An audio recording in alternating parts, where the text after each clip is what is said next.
Wow, it's been a while since I've done a review. The last time I did one, it was on Venom. That came out last summer. Remember when this used to be a movie review channel? Yeah, either do I. Fuck.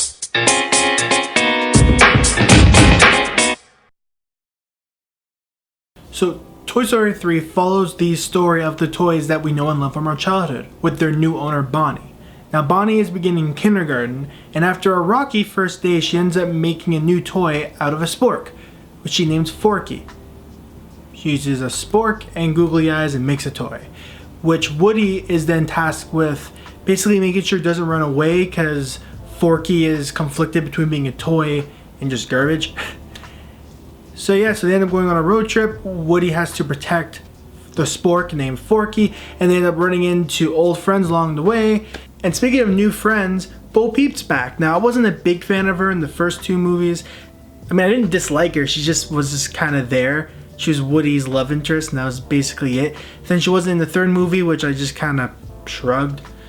Didn't bother me that much. That being said, her reinvention and re-addition to the fourth movie is amazing. She's arguably one of the best characters in the movie now. She kind of goes on that trope of independent woman who don't need no man, except instead of not needing a man, she doesn't need a child to play with her. Yikes. Sounds kind of weird to say that out loud. But no, she's a lost toy, and she kind of introduces Woody to this world of being a lost toy, which kind of goes back to kind of a trope that the other two movies have been playing on, at least the second and third movie, which is Woody's dedication to his kid or his own happiness.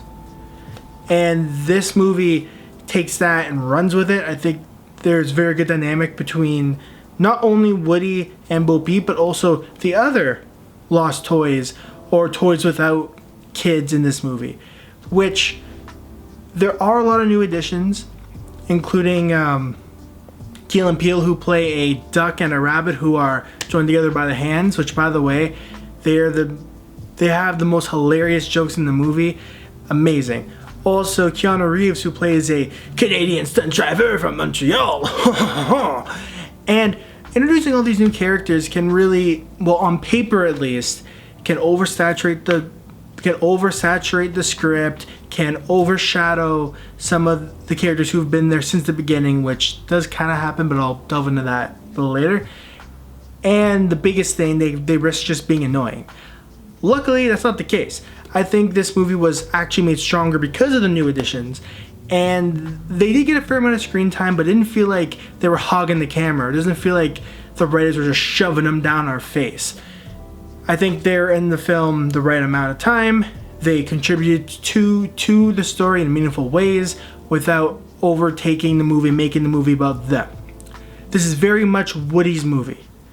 This is very much like if the first Toy Story was Woody and Buzz Lightyear, and Woody kind of shaving off that kind of cockiness he has, and if the second movie was, well, honestly, I haven't seen the second movie in years, I didn't even remember, but if the third movie was more about kind of the group as a whole and kind of sticking together through thick and thin, this movie is about Woody and becoming his own person, becoming his own toy. And I think this is a very good way to take the series, especially when you realize that the third movie kind of tied everything up with a nice bow. So if we just got more Toy Story as the fourth movie, it would have kind of been stale. But taking a more character-driven story with Woody and Forky and Bo Peep, really good. Now, I will just hop on a couple nitpicks, a couple negatives. As I said before, the new characters kind of overtaking the old characters. That's true to an extent. They don't necessarily like take screen time away from them as much as the old toys just aren't given a lot of screen time. Like, even Woody and Buzz don't have a lot of interaction together. You can tell halfway through the movie they really forced kind of Buzz to kind of, and they go, hey, I'm here now. I'm here to help with this plot predicament, at least until I have to leave unexpectedly because the writers don't need me anymore. And to be fair, Buzz does get a couple cool scenes, and they do have a really heartwarming moment between Woody and Buzz in the movie. But I think even worse than that is that the other characters, Rex, the pig, the potato heads, who I love, who got basically no screen time in this movie, and that killed me. And unfortunately, Jessie, who is a personal favorite for me in the cast. I know in the third movie, she got a fair amount of screen time in the third movie, but not as much as I would like. And in this movie, she's basically a side character, which is unfortunate. I understand why with what they were trying to do. They were trying to kind of tie up Woody's subplot through the last, well, 3 movies, which essentially is his happiness versus dedication to his child. But I wish they included the other toys a little more. As I said, especially the potato heads, because in the previous movies they were my favorite, I guess, side toys, I guess you can say. They made me laugh multiple times. In this movie, they're just kind of reserved for a couple gags and, hey, that's my wife. That's essentially it. But negatives aside, this is still a fantastic movie, the funniest in the series, especially thanks to Key and Peele.